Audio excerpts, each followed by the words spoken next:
request you to start the recording.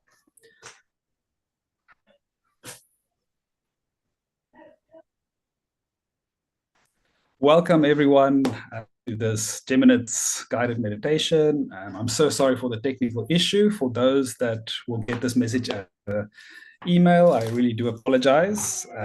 We're going to make sure everyone that did register for the event, and the Geminids meteor shower will still be running for the span of this week as well. So hopefully you can still find value in it.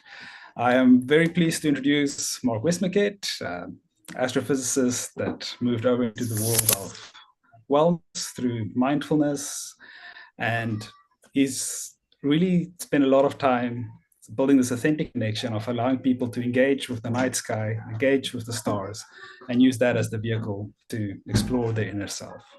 Thank you, Mark. I'll hand over to you. Thanks, Dominic. Thank you. Yeah, and thanks very much for joining, and for bearing with us with any kind of technical issue and replaying this. Ideally, we want to be somewhere outside with a view of the sky, and it really doesn't actually matter whether it's clear or not clear. Ideally clear, and maybe you've got a chance to replay this on an evening that is clear, but inevitably the sky conditions change, from this moment to the next. So we're ideally outside with some kind of wide open view of the night sky. Now, that might not be entirely ideal for you. You might have some trees or buildings around. You might have a little window of view of the sky. That's also fine. You might be out on a patio or a veranda or balcony or something like that, and you might have just a restricted view in just one direction. That's also fine. If you're outside and if you've got a view of the sky, that's great. But if it does cloud up, or if it is a bit cloudy for you right now, then know that there are lots and lots of benefits from doing this kind of practice, even if it is a bit cloudy. So please stay with it. You never know what the sky is going to change into and what this might bring in your experience. So just kind of stay with it and see what happens. So yeah, we're here with the intention of spotting a shooting star, or perhaps many shooting stars. And it is, I think, one of the most magical experiences that we can have in our night sky. We're looking, and boom, suddenly there it is, and there it's gone. And I think that real fleeting moment of, wow, there it is, it really adds something very special. So because it's so fleeting and because it's in the dark, it means that it's very, very difficult, almost impossible, really, to record it, to video it, to take a photograph of it. And that's really not what we're aiming at all in this session tonight. So please just put aside any sense of wanting to record this, of wanting to take a photograph of it, of telling your friends about it, because it's going to be something which is yours and yours only. It's a personal experience of being with the night sky and seeing a shooting star if you see one. So that means we can just immerse ourselves in now and not have to worry about anything else, No technology needed. In fact, technology completely gets in the way of our experience.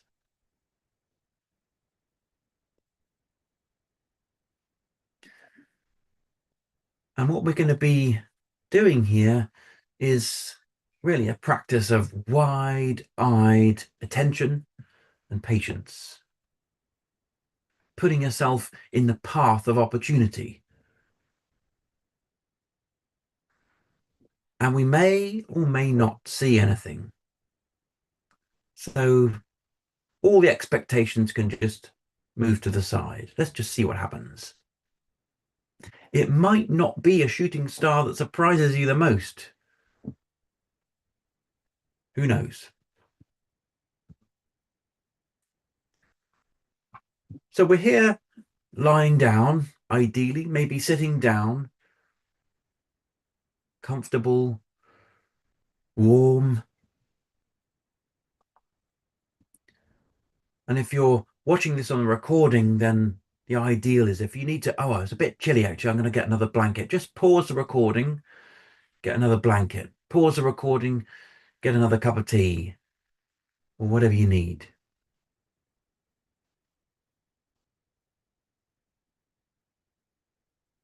And once you're settled, once you feel comfortable, then I would invite you to just look around and check that the space you're in is safe. Now, I know that's a silly thing to say. Most likely you're in your own space, you're at home, you're in your own garden or in the balcony or something, and it's safe. Of course it is. But there's something about being out in the dark that puts your body just a little bit on edge. Your body's just a little bit more like looking around, checking. It's very subconscious, instinctual level. So just reassure your body that it's okay. This space is okay, that you're safe. Because when the body feels reassured, then it can feel like can settle just a little bit more.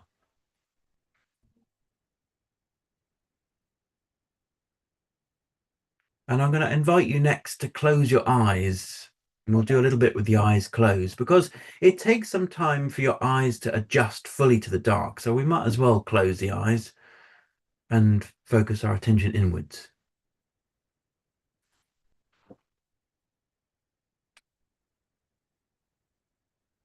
So let's close the eyes.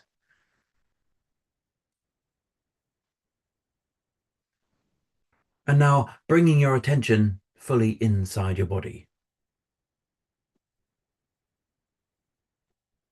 What do you notice inside? How do things feel?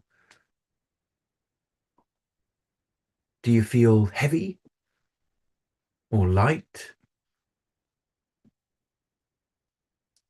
Are you generally warm or cool?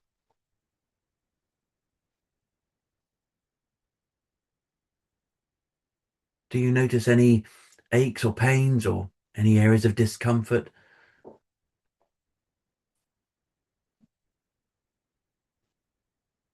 Can you notice your breath?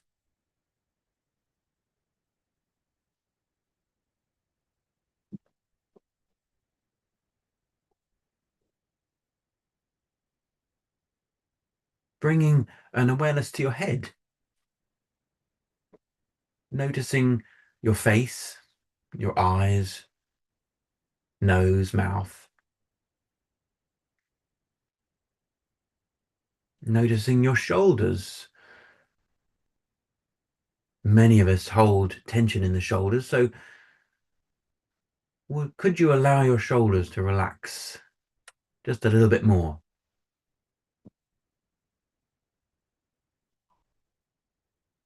And then moving your awareness down your arms, elbows, hands, noticing, just noticing, down your back, down your front, chest, belly,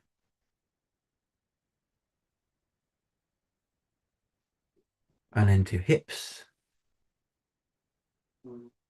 your legs, just noticing how does it feel in your legs, all the way down, knees to the ankles and the feet.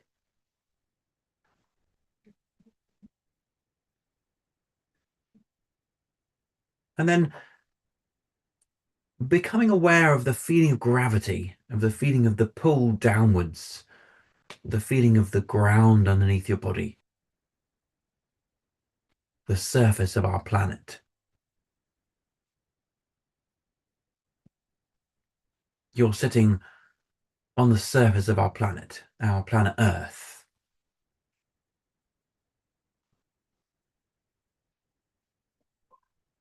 Okay, so now we can allow your eyes to open,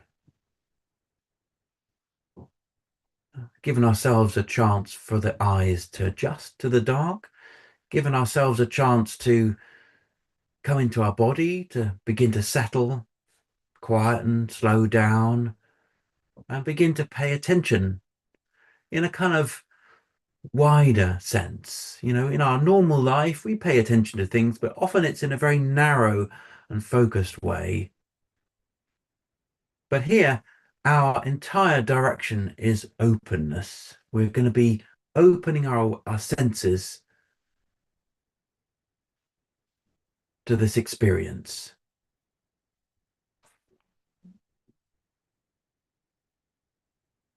Now, at any point, you might spot a shooting star. You might spot something moving in the night sky.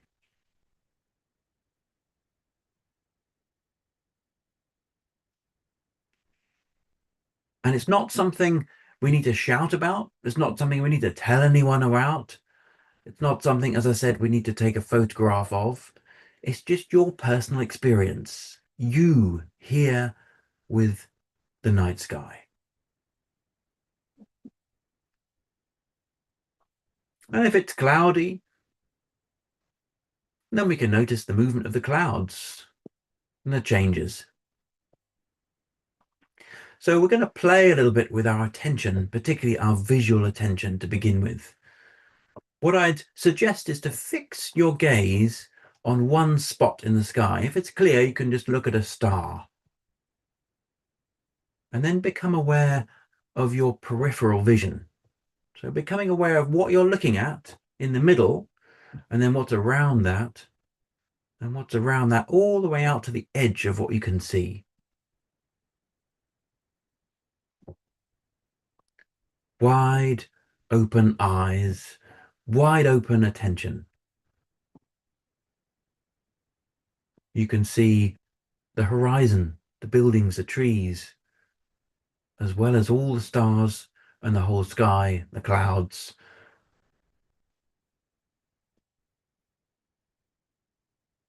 And now let's narrow in. So just focus on the center of your vision, what you're looking at, specifically, the middle of what you're looking at. So if you can imagine your attention like a torch beam, you know, one of those old-fashioned torches where you twist the end, you know, and you get a bright, wide open floodlight view, or you get a narrow spotlight view. Yeah, so we're kind of twisting the end of our torch beam to make it spotlight, maybe even like laser beam to the middle of your attention. And then broaden out again. Twist the end of your torch beam so it's more like a floodlight. And what are we doing here? Well, there's actually no physical changes in your body from one to the other. It's just something happening in your mind, in your attention. We go from narrow, just what you're looking at, to broad, the whole sky and the horizon. And you can play with this. Go narrow, broad, narrow, broad. I always think it's one of those marvels of how our mind works. I don't know what I'm doing. I don't know how to describe it any more than I have. We just do it. Our attention can change.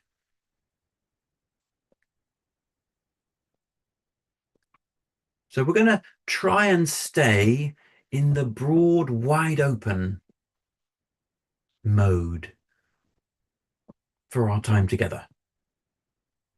You got your eyes just looking at a point in the sky. You don't need to move your eyes around.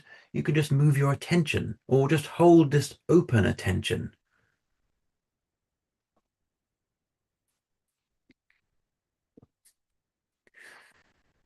Now, if it's clear, it's very tempting to try and identify all the stars and constellations, especially if you have some knowledge of the night sky already. Or even if you don't have much knowledge, you can possibly just find the one or two constellations that you do know. We don't need to do that tonight.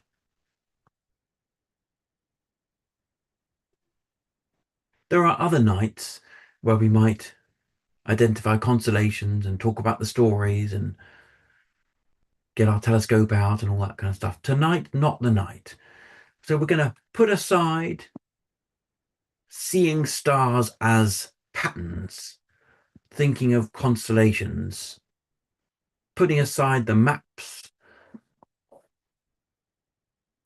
putting aside any kind of astronomy knowledge you've got about this star and that star and galaxies and whatever else, putting aside also any ideas, to-do lists.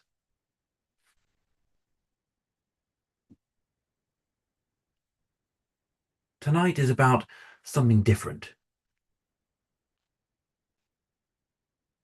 It's not about doing or thinking. It's about immersing yourself in the experience of now, of feeling and sensing and appreciating just what is. And every now and again, there might just be a shooting star. And then it's like, wow. And of course, then we can move our eyes. But probably by the time you've moved your eyes to where it was, it's gone.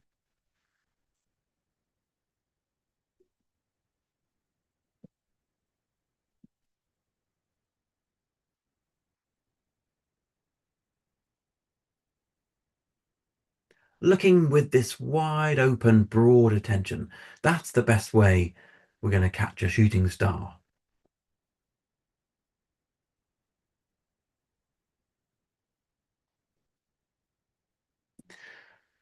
And if it's not clear, or if the clouds come or change, or there's some kind of, changing in the sky, then we can also let that in.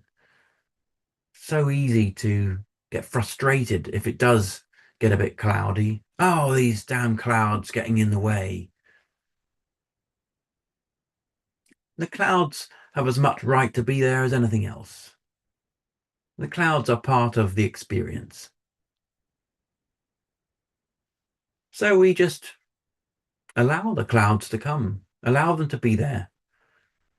If they're lit up by the lights from below, then we can look at and see the shapes and the patterns and colors, see them as they drift across, as they billow and move slowly.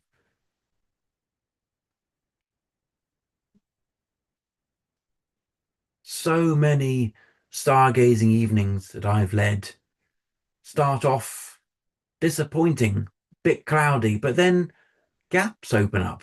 It can clear up completely. And then also the same thing happens in reverse. It starts off beautifully clear, then clouds come, there are gaps. There's always change. So it's not about wishing or wanting or hoping or expecting.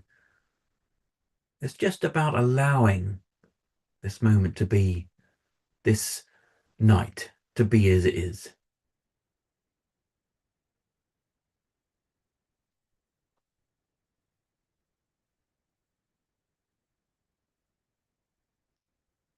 So I'm going to be quiet for a bit as we all just rest back,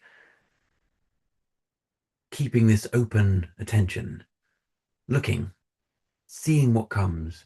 Now, if you do get distracted, which is pretty inevitable, we end up being caught up into thinking and our mind goes somewhere else, and suddenly we're thinking about some work problem or family or what we're going to cook for dinner tomorrow or whatever.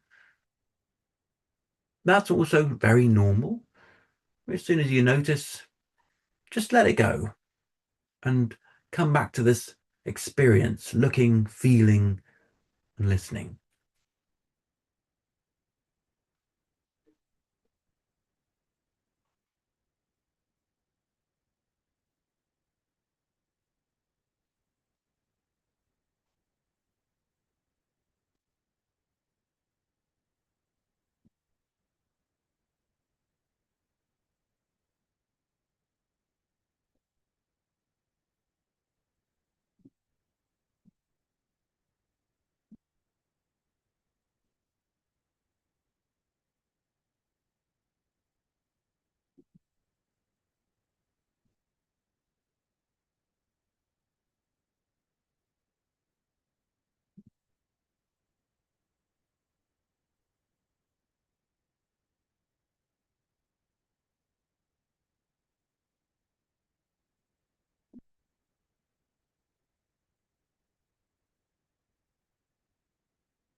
remembering that this experience, sitting or lying here looking up, is yours.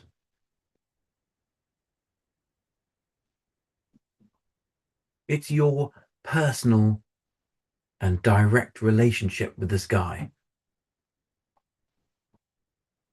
What happens and how you experience it is unique to you. And that's special.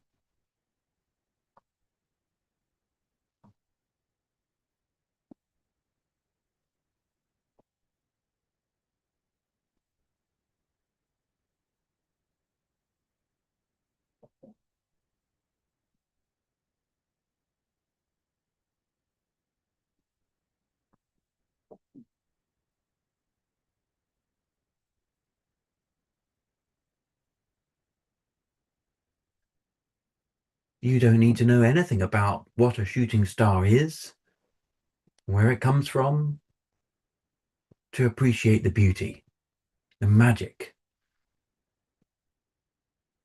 We will speak in a bit about what they are and where they come from.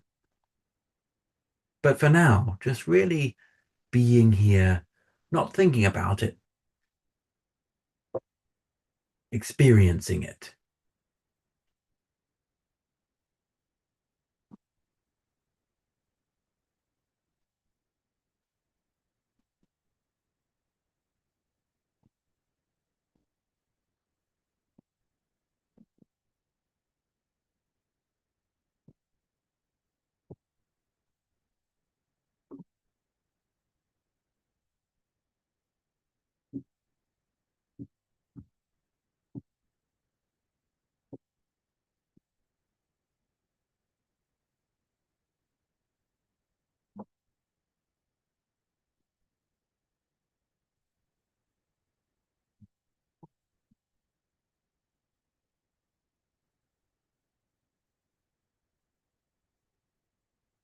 We're doing something here which I think in the past people would have done a lot more.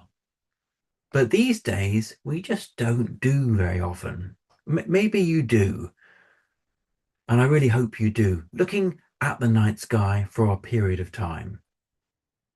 I really hope you do this very often.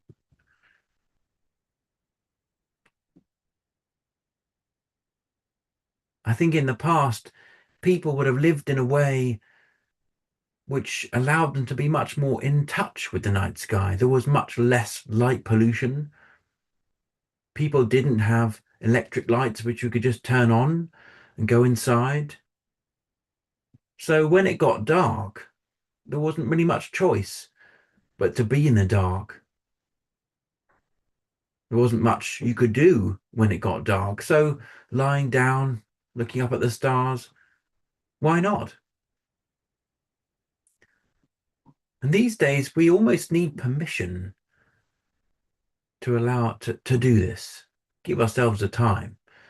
So this is a really special time right now. We've given ourselves permission. We're sitting here enjoying.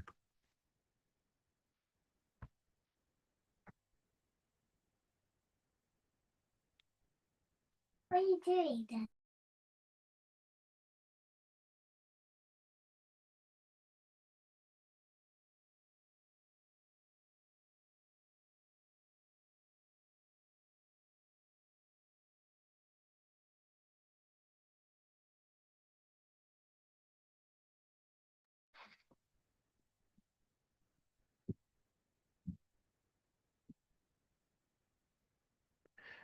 When we're looking for shooting stars, it's really showing us about the fleeting nature of life. It can give us a lesson, I suppose, in the futility of wanting, grasping.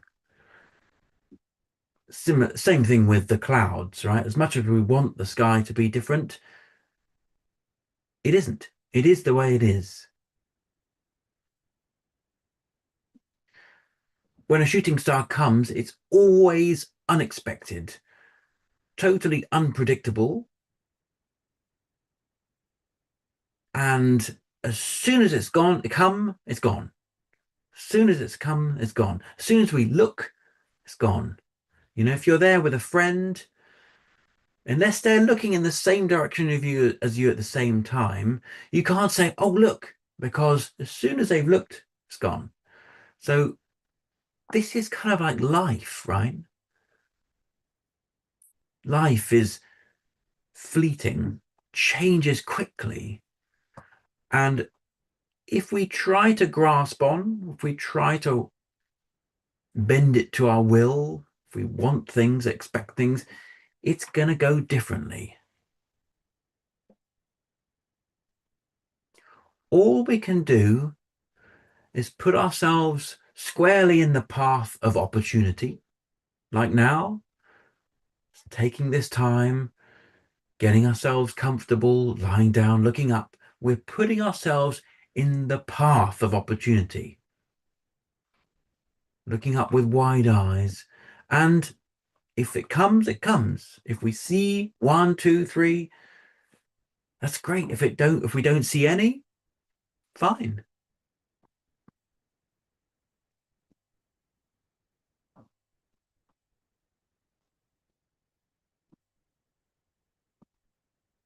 This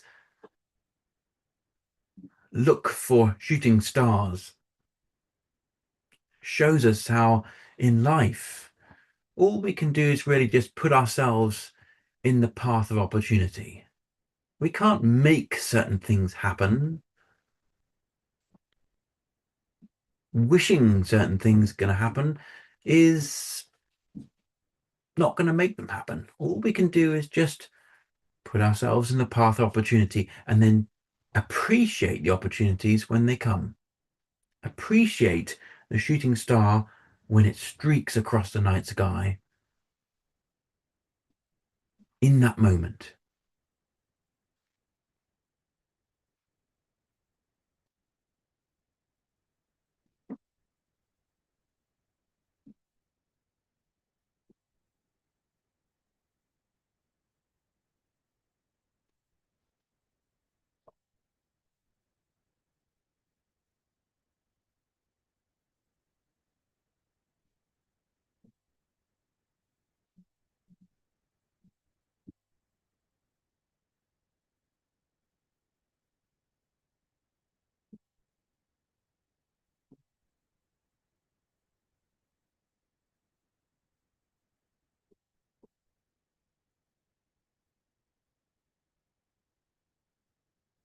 So now we've spent some time in this personal and direct experience,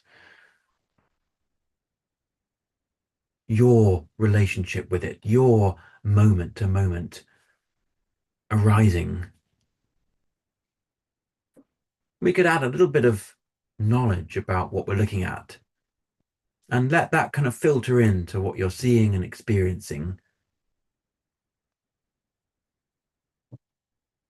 So this shooting star that we're looking for, these shooting stars, technically they're called meteors, and they're caused by a small little piece of rock or pebble, maybe it's usually around the size of a pebble or stone, hitting the atmosphere and burning up. Because they hit the atmosphere very fast and there's so much friction in the upper atmosphere as the stone passes through it, it causes it to heat up and then it dissolves, it basically vaporizes. And what you can see if you have spotted a shooting star is that trail of vaporization as it heats up and glows very brightly.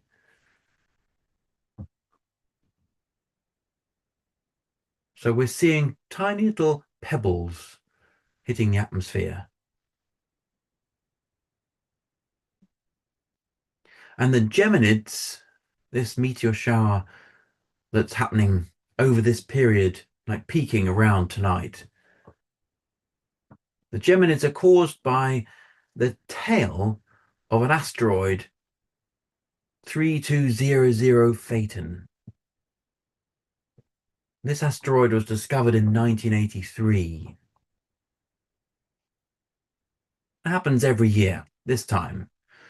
And it's because the Earth, in its orbit around the sun, we go around the sun once a year.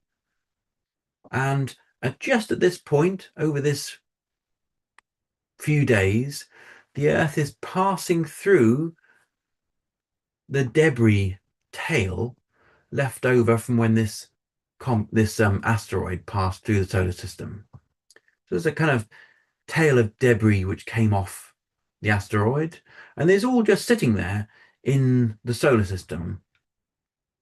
And then at this time of the year, the Earth in its orbit is passing through that tail of debris. So it's actually the Earth that's moving, not the little pebbles. This is unique because the Geminids, well, actually, there's two, right? So the Geminids and then the quadrantids, excuse me. The quadrantids is another meteor shower a little bit later in the year. These two originate from asteroids, whereas all the other meteor showers that we see in the year come from comets. But either way, asteroid is a big ball of rock, a comet is a big ball of ice. Both of them leave a kind of dusty tail as they pass through the solar system. And for the same reason, we get the meteor showers.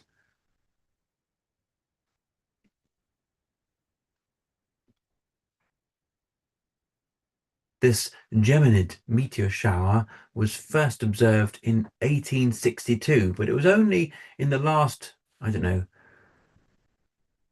40 years where there were people able to connect this meteor shower with the asteroid 3200 Phaeton.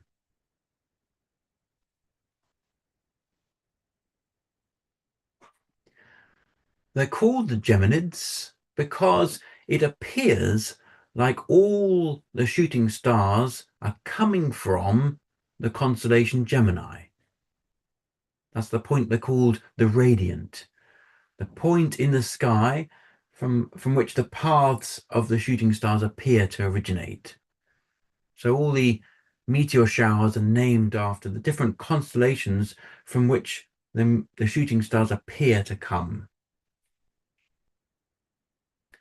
Well, that doesn't mean that you only see them in the constellation Gemini. In fact, they can appear everywhere on the whole night sky. And even if Gemini is not above the horizon for you right now, you still see shooting stars.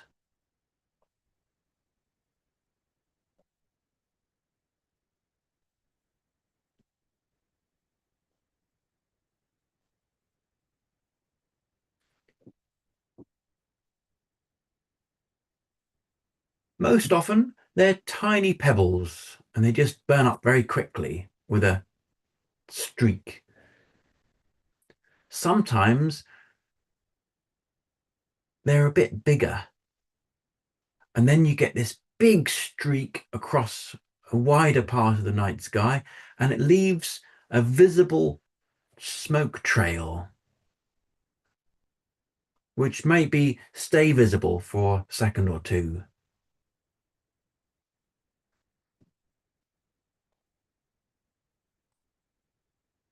Sometimes meteors are much bigger than that, maybe the size of like a boulder or a rock, something like that. And then those, it's unlikely that a Geminid meteor would be that big, but sometimes you get a different kind of meteor, a bit of rock from space coming from somewhere else, and it hits the atmosphere and it doesn't burn up completely. And then a bit of that leftover rock comes all the way down to the surface, hits the surface. We call it a meteorite then.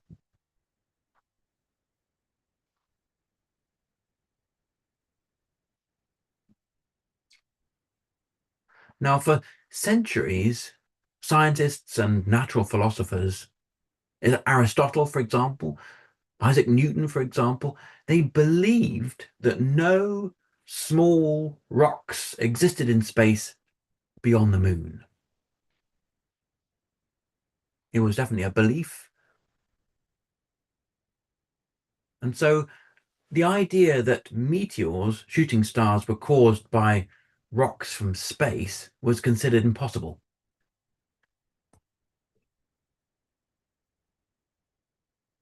And a few people proposed that shooting stars came from space, but they were kind of like ridiculed, laughed at, because this was thought of as impossible. And the first um, hypothesis that was taken seriously was by the German physicist Ernst Chladni in 1794. He proposed that meteorites, what landed on us, the surface of our planet, came from outer space. Then there was a big meteorite that crashed in the early 1800s, where there was lots of reports and eyewitness accounts, and they found the meteorite. And then, only then, really, did people believe or understand that meteorites came from outer space. They were rocks that arrived on Earth, that came through the atmosphere, that came from outer space.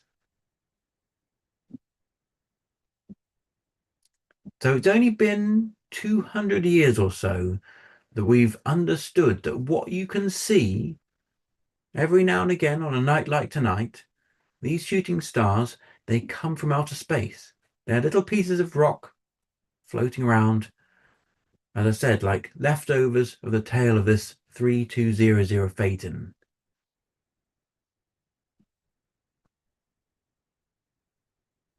So we live in a very special time in the history of humanity.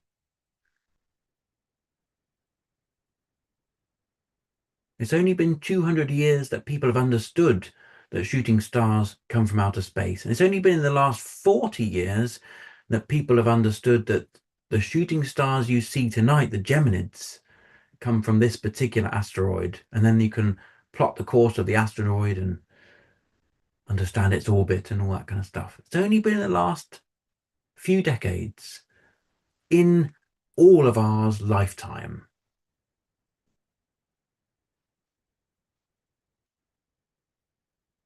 And I think we can sometimes take that for granted, that this knowledge is just human knowledge. We know this, of course. No, only very recent. Only our generation can appreciate this.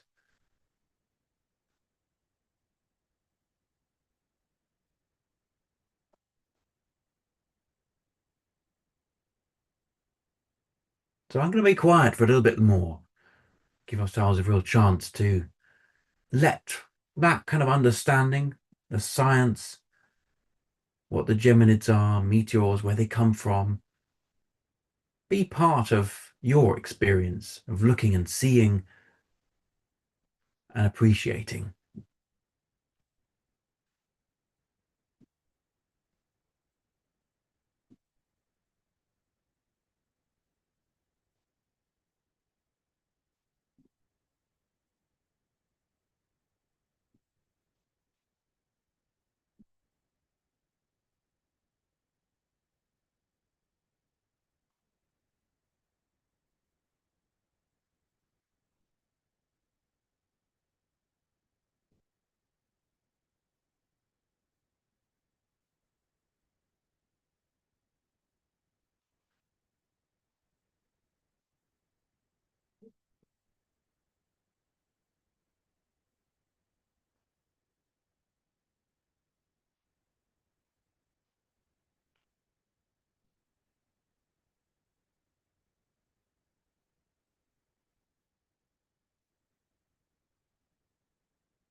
I don't know about you, but when I do spot a shooting star, it doesn't matter how many I've seen, it doesn't matter how many years I've been doing this, there's always a little thrill, something that shivers through my body. Wow.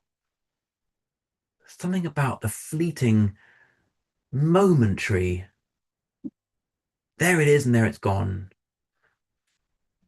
And I wonder what that feels like for you.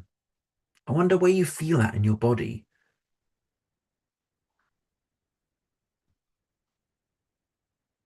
And I wonder, perhaps after this session is finished, if you would be interested in or willing to describe that thrill, the feeling when you see a shooting star in the YouTube comments for this session. I would love to hear. You don't have to formulate what you're going to say right now, but just allow your experience to come up, to bubble up a bit later when you're sitting on your computer and you just write your experience. And then we can hear from each other about each other's experience, really about the visceral, body felt sensations of what it feels like when you see a shooting star, not about the technology and the science, just your experience. I'd love to hear that. I always get a little sense of gratitude as well that the sky was the way it was and I was able to be outside, have the time and the space and be in that wide open presence of mind and be able to appreciate it. I'm not a, I know, I'm not a slug, you know, just moving around the garden and a shooting star appears probably in its eye, but it doesn't really know what it's looking at and has absolutely no sense. And I suspect that's probably much the same for many other animals. I'm not a rabbit. I'm not a bird who just is part of life. I'm a human, and I know what it means to see a shooting star, and I can really appreciate the beauty.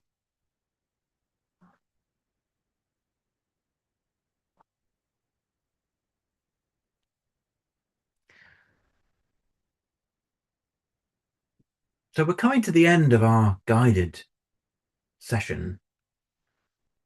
And of course, I invite you to stay outside for as long as you like. Stay here.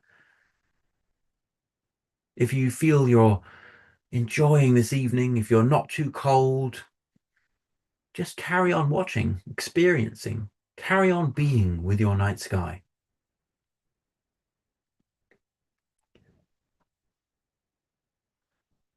The Geminids